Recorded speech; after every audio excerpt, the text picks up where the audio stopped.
Well, let's focus in on those ceremonies in Moncton today, the centerpiece celebration here in Canada.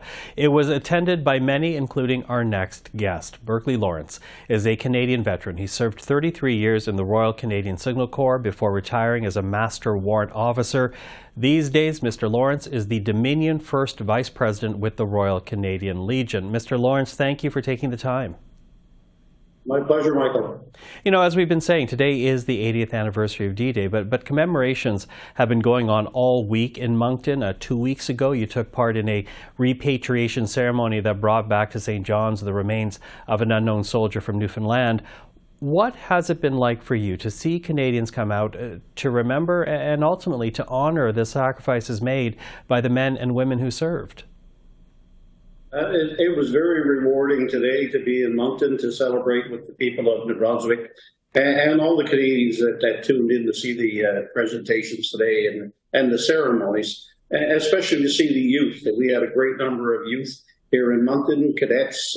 We had a 100-piece symphony orchestra from New Brunswick. It was amazing. It was a great day today.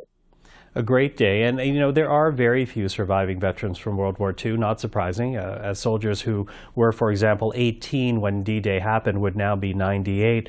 What's it like to see those veterans, whether it's in person or on television, to see them being honored? Do you feel a camaraderie with them, a sympathy for the emotions they are feeling? Well, you feel a great camaraderie, and that's very common with all military people. But we were lucky, very fortunate today. We had a number of World War II veterans with us. And amazingly as it was, we had 3 Second World War veterans today presented with the French Legion Medal of Honor. That was amazing to be there and witness that. And that is, for people at home, the highest honor that France can bestow on anyone. You know, it does make one wonder, though, and think about those who lived in a moment in time.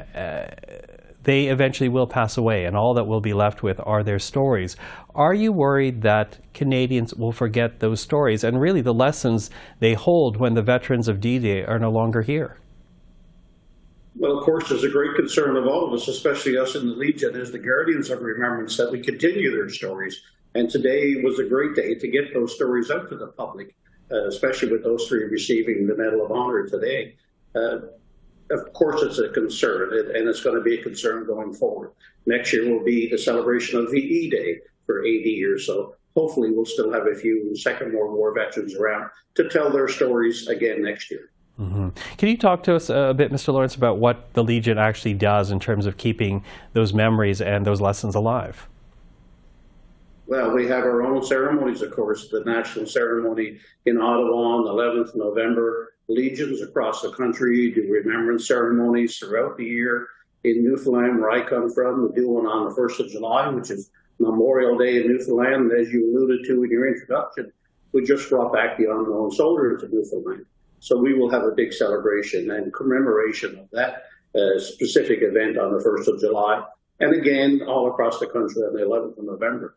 We promote remembrance through our youth, through our literacy and poetry contest that we perform every year. So although it is a concern, I think there's a bright light. Our youth are getting more engaged every year in remembrance. Mm-hmm. I'm wondering, Mr. Lawrence, do you have a call on Canadians right now on such a momentous anniversary? What would you like to say to people across our country about D-Day, about the service that men and women give to this country to this day?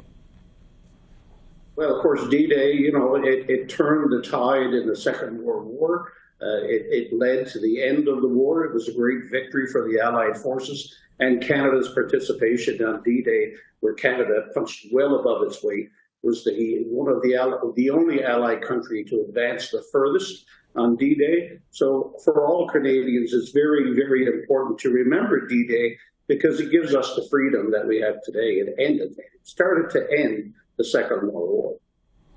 Berkley Lawrence, a wonderful comment to end our conversation with. Thank you for this. Really appreciate the time. Thank you, Michael.